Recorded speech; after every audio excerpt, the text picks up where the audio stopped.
Yeah, so like I said, I want to go on and chat a little bit about some players who are leaving. We'll start with one that just got officially officialed, trademark. Officially officialed today, and that is Moise Bombito to France and Nice. And I will say that is another feather in the cap for there's still a ton of talent in the super draft squad, which is me.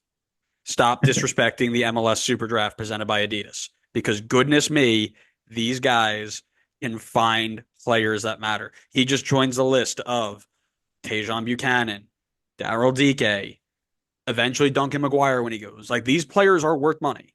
And it's funny because the same people who are saying, "Oh, we need to stop caring about the super draft. It's too American, blah blah blah," are the same ones who are like, "We need to widen our net to find more talent that MLS lets slip through the cracks." Like, do you want more people to be playing or not? Because if you get rid of the super draft, then the only thing that we can do is pull from academies, which means that even less people are getting looked at. Sorry, that's my soapbox option.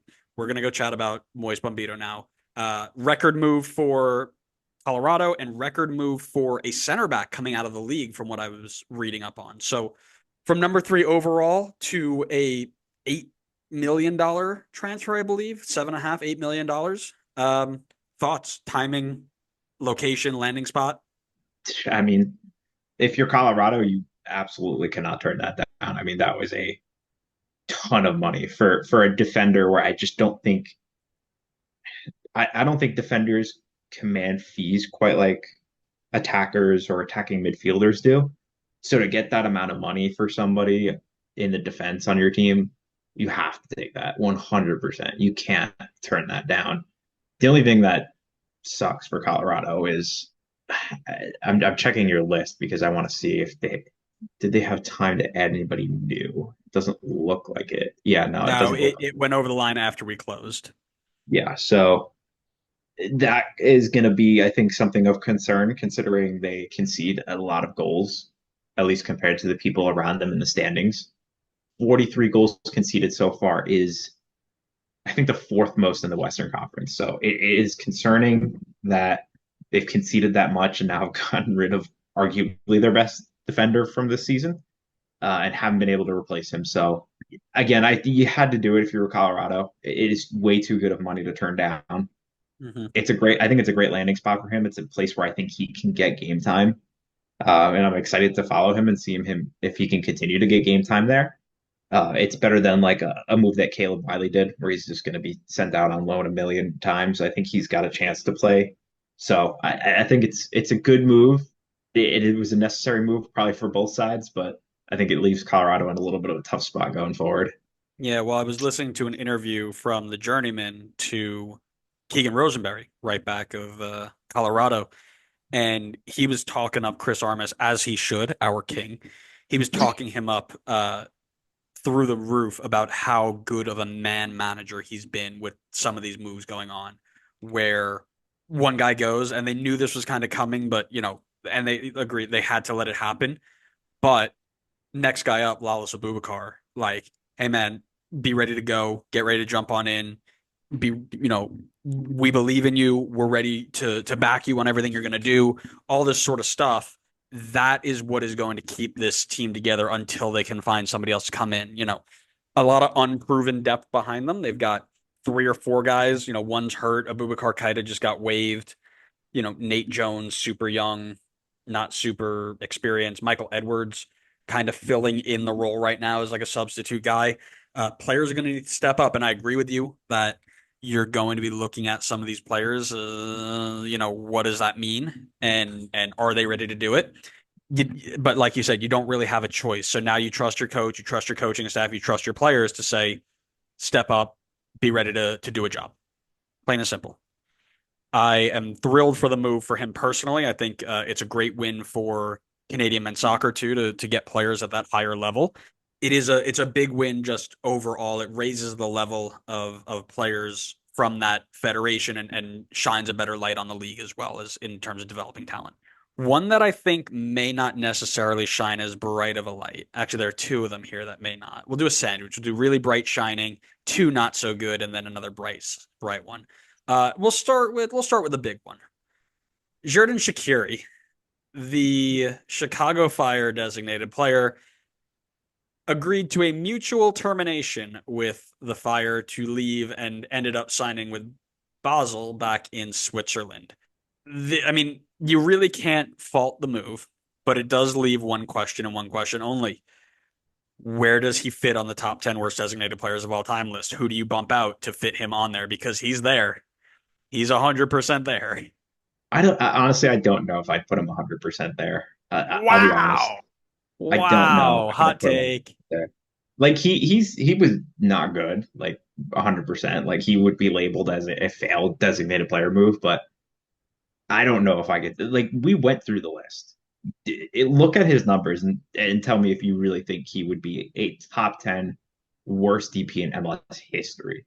Like he put up 14 goal contributions in the 2022 season. That was his third best goal contributions in his career, at least from league play. I don't know if that doesn't include like other competitions, but like the bar was high, but like realistically, it's not like this is Messi coming in and he's doing what Shaqiri did. I look at a guy like Bupenza and I'd be quicker to put him on the list of top 10 worst DPs than Shaqiri. The one thing I'll say about that, and it's something that we have chatted about for a while, is price tag matters. This dude was a top three paid player the entire time he was here, if not the top of the top. Those numbers don't match that value, not even close. Now I think it's funny too. Like they were putting his they were quoting tweeting and being like, dude, this isn't even the worst DP the Chicago Fire's had. He might not even be top five worst DPs the Chicago Fire's had. And I'm like, you know Which is what? probably true. Yeah, you're probably right. Um, the, I don't think the salary, like I personally don't care about the salary argument because you're a DP at that point. I don't, you can make 10 million or you can make 3 million. It doesn't matter to me. it doesn't matter to you until we go to the top 10 and then you start talking about Matthias Pellegrini who got brought in for $8 million and blah blah blah blah blah. Even though That's he's a still in the transfer league. fee. That's not a salary. Oh, stop it. Oh, stop it. Shaqiri's gone. I think this is it coincides with a move of their sporting director Heights also on the way out. It's a big window coming up for Chicago. I know they didn't do a lot here. I wouldn't be shocked, because of the sporting director changes and they're getting ready to go in a new direction. But man, how important to you is this next window? To me, they got to knock this out of the park. They cannot have another bad showing. Yeah, I mean it's super important. I mean this is a team that's consistently shown that they can produce good talent from their academy. If you could do that and add the right pieces and be ambitious, you could be easily one of the best teams in this league and consistently one of the best teams in this league. I mean, they've produced Gaga Slanina, Chris Brady, Brian Gutierrez. Like they've shown they clearly have a good like youth product in place, but they just swing and miss almost every single time on designated players. And we've gone through the designated. They have one of the longest designated players lists, so it's not for lack of trying. They are trying, but they at some point you almost have to question, are they trying to fail every single time? Because I don't know how you can consistently miss on so many DPs. And Shaqiri just gets added to that list now.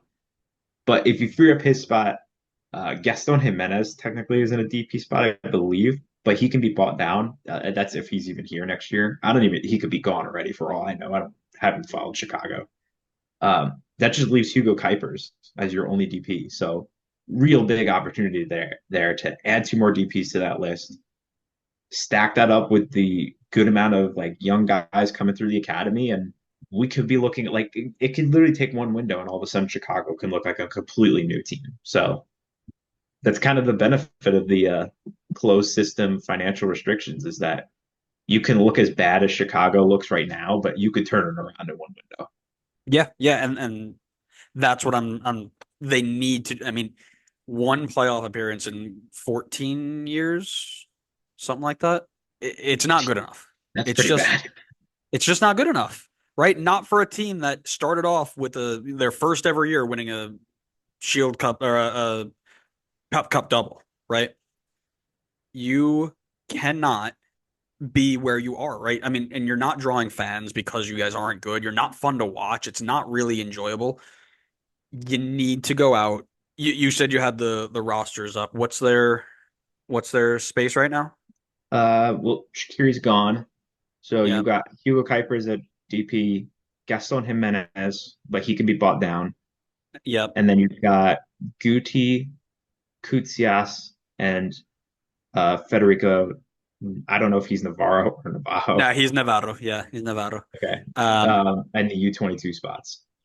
well, and here's the thing: if you go two DPs and four U22s with the extra money, which I think they should, right? Use the extra money, buy down Jimenez, get yourself a DP and a U22 that is going to contribute right away, and get yourself in the damn playoffs, man. You can't keep going around being punching bags at the bottom and hoping to sneak in. You have to get in, and you I mean, have the space to I, do it. I feel like in fairness, they've tried. They just, I don't know, maybe they're not doing enough due diligence on the guys that Well, they're and looking to and bring in. you're right, and that's why I think Height's leaving, and whoever comes in next has to get this right. Otherwise, big red flags. Yeah, then maybe you're looking at something that's even a bigger issue than just you have a bad front office. Yeah, yeah. So, we've talked about a quote unquote bad egg leaving in Shaqiri, a quote unquote bad egg leaving in Bupensta. Somebody who I don't think was necessarily a bad egg, but fell into the poor graces of Nick Cushing in New York City. Tyus Magno on his way out back to Brazil on loan with a purchase option, I think in the 8-figure range. Very, very weird move here. He had, I mean, a great first season he was here. Then he got used as a number 9, really didn't pan out. Then he goes back to playing on the wing, starts producing a little bit, falls out of favor in the team of a billion wingers for no reason of his, to my understanding, no reason outside of just wasn't really a big fan, Nick Cushing. And now on his way out, what I think City fans will be disappointed in is, they had him basically ready to move for 15 mil last window, 2 windows ago, and they turned it down thinking they can get 20 when everybody knew he wasn't even worth 10. And now he's going out on loan with a purchase option, not a purchase expectation. It's not an expectation, an option. So if he goes to Brazil and he doesn't ball out, that 8 million fee turns into nothing. He comes back to New York and ends up probably leaving on a free. So $15 million, and again, that's the City Football Group wipes their butt with that and then walks away. But it feels like a missed opportunity for City to cash in on somebody, especially in a team when they've got 7 different players who can fill his position if he leaves. Yeah, I mean, dare I compare this to the Barco signing for Atlanta? Because I Yeah, remember that's a good fair one. I remember when Magno had massive potential when he came here, and he had a strong season in oh God, what year was that? 2022. 19 years old. He hit 7 goals, 8 assists, not even counting second assists. He started 32 matches. Like, NYCFC was fifth in the supporter shield. Like, sky was the limit at that point. And then it just did not pan out at all. I mean, the following season, nearly 2,000 minutes played, and you had 6 goal contributions. That's a terrible way to follow it up. And since then, he just hasn't played at all. So, yeah, definitely fell out of favor. It was a huge money move, nearly like I think it was probably over $8 million. It sucks because you knew the potential was there, and it just did not. You just couldn't get it out of him. So, I mean, hopefully, if you're NYCFC, you gotta just hope that he pans out at Corinthians and you can recoup some money. Like that was at least the saving grace for Atlanta, as they were able to recoup like almost all of what they had spent to bring him in from River Plate. So Yeah. you gotta hope you can do the same if you're NYC. I mean, like you said though, it's City Football Group. I mean, Erling Haaland probably gets Magno's feet in jerseys in every month. Yeah, so something to keep an eye on there. But there is one more that is we're gonna top the episode off with a little bit of good graces here, and that is Jose Martinez from Philadelphia moving over also to Brazil, if I remember correctly, and Yeah, a that two sounds right. million $2 million move for a 30-year-old center defensive mid, something you just can't pass up. And honestly, he went out and you could tell how much it meant to him being here. It was after the Leagues Cup game. He went out uh, very, very emotional, full of tears. Philly meant something to him, and he meant something to Philly. So it is good that he was able to get a little cameo in the end of the Leagues Cup game. He went in, he scored a penalty. You could tell that was the last time he'd ever going to kick a ball in a Philly kit. A great, great addition to a Philly side that was one of the main reasons they were as successful as they are. I mean, I think we definitely classified him as one of the top number sixes in MLS for the last half decade or so.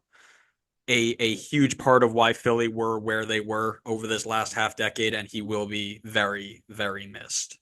Yeah, I mean, they paid like 300K to bring him in, play 148 times in all competitions for Philly, win trophies, consistently have them fighting at the top of MLS, and then still went on to sell them for a huge profit. I mean, you honestly just couldn't ask for more from Jose Martinez there. I mean, that's an incredible job by Philly, and he was, as you said, very, very good when he was here. He will, I'm sure, be a tough replacement in that team as much as they are producing really talented youngsters, but it's going to be hard to replace someone who had a presence on the field like he did. 100%, 100%. But they have tried. They brought in Jaquez, the Haitian from, I believe he was a Ligue 1 guy or maybe a Ligue 2 guy, and instantly comes in. I think he sat and watched the Leagues Cup game, and then he gets called into Haiti for the Nations League. So they're not going to see him for a couple of weeks, but they do have a little bit of a replacement lined up. It'll be very interesting to see how he gets on.